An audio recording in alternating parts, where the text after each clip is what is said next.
വീണ്ടും ഛത്തീസ്ഗഡ് ആന്ധ്രാപ്രദേശ് അതിർത്തിയിൽ സുരക്ഷാ സേനയും ഭീകരരും തമ്മിൽ കനത്ത ഏറ്റുമുട്ടൽ. മാവോയിസ്റ്റുകളുടെ കേന്ദ്ര കമ്മിറ്റി അംഗം ഉൾപ്പെടെ 3 നക്സലൈറ്റുകൾ കൊല്ലപ്പെട്ടുവെന്ന റിപ്പോർട്ടുകളാണ് പുറത്തുവരുന്നത്. അല്ലൂരി സീതാരാമരാജു ജില്ലയിലെ മുരേണ്ടുവില്ലി വനത്തിൽ വെച്ചാണ് ബുധനാഴ്ച സുരക്ഷാ സേനയും CPI അതായത് മാവോയിസ്റ്റ് പാർട്ടി പ്രവർത്തകരും തമ്മിൽ ഏറ്റുമുട്ടലുണ്ടായത്. CPI മാവോയിസ്റ്റിന്റെ ഒരു കേന്ദ്ര കമ്മിറ്റി അംഗം ഉൾപ്പെടെയാണ് കൊല്ലപ്പെട്ടത്. 2026 കൂടി തന്നെ കമ്മ്യൂണിസ്റ്റ് ഭീകരരെ ഈ ഭൂമുഖത്തു നിന്ന് തന്നെ ഇല്ലാതാക്കുമെന്നതാണ് പ്രധാനമന്ത്രി നരേന്ദ്രമോദിയും കേന്ദ്രമന്ത്രി അമിത്ഷായും പ്രതിജ്ഞയെടുത്തിരിക്കുന്നത്.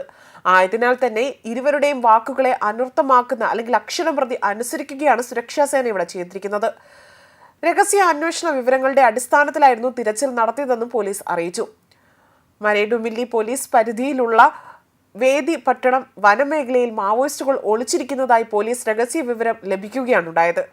അതുപോലെ തന്നെ എലൈറ്റ് ഗ്രഹൌട്ട്സ് യൂണിറ്റാണ് ഓപ്പറേഷന് നേതൃത്വം നൽകിയത്.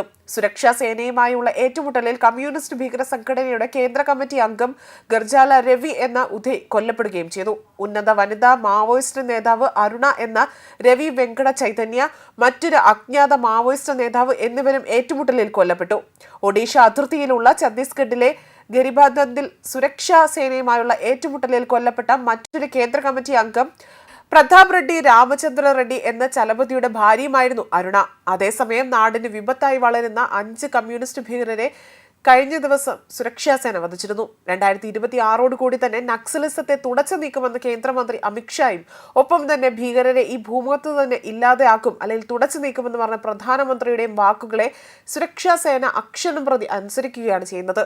ഇക്കഴിഞ്ഞ 2 ആഴ്ചക്കിടയിൽ നിരവധി കമ്മ്യൂണിസ്റ്റ് ഭീകരരെയാണ് സുരക്ഷാ സേന വധിച്ചതും. ഇതിൽ തലയ്ക്ക് ലക്ഷങ്ങൾ വരെ ഇനാം പ്രഖ്യാപിച്ച കൊടും കുറ്റവാളികളും ഉൾപ്പെടുന്നു. കഴിഞ്ഞ ദിവസവും തലയ്ക്ക് 25 ലക്ഷം രൂപ ഇനാം പ്രഖ്യാപിച്ച ഭീകരരെയും സുരക്ഷാ സേന വധിച്ചിരുന്നു. എന്നാൽ തങ്ങൾക്ക് ഇതിൽ പ്രവർത്തിക്കാൻ താല്പര്യമില്ല എന്നും തങ്ങൾ സമൂഹത്തിലേക്ക് ഇറങ്ങി പ്രവർത്തിക്കാൻ ആഗ്രഹിക്കുന്നു എന്ന് വ്യക്തമാക്കി കീഴടങ്ങിയവരും ഇതിൽ ഉൾപ്പെടുന്നു. ഛത്തീസ്ഗഡിൽ 5 കമ്മ്യൂണിസ്റ്റ് ഭീകരരെയാണ് സുരക്ഷാ സേന വധിച്ചത്. ബിജാപൂർ ജില്ലയിലെ ഇന്ദ്രാവതി ദേശീയ ഉദ്യാനത്തിലാണ് ഏറ്റുമുട്ടലുണ്ടായതും 5 ഭീകരർ കൊല്ലപ്പെട്ടെന്നായിരുന്നു വിവരങ്ങൾ പുറത്തുവന്നത്. ഇതോടെ തന്നെ കൊല്ലപ്പെട്ട ഭീകരരുടെ എണ്ണം 7 ആകുകയായിരുന്നു. പ്രദേശത്ത് നിലവിൽ ഭീകരരും സുരക്ഷാ സേനയും തമ്മിലുള്ള ഏറ്റുമുട്ടൽ തുടർന്നുകൊണ്ടിരിക്കുകയാണ്. പ്രദേശത്ത് 3 ദിവസമായി തുടരുന്ന ഏറ്റുമുട്ടലിൽ കൊല്ലപ്പെട്ടവരിൽ 2 ഉന്നത കമ്മ്യൂണിസ്റ്റ് നേതാക്കളും ഉൾപ്പെട്ടിരുന്നു. ബിജാപൂർ ജില്ലയിലെ ഇന്ദ്രാവതി ദേശീയ ഉദ്യാനത്തിൽ നടക്കുന്ന ഏറ്റുമുട്ടലിൽ കൊല്ലപ്പെട്ട 7 മാവോവാദികളുടെ മൃതദേഹങ്ങൾ സൈന്യം കണ്ടെത്തിയിരുന്നു.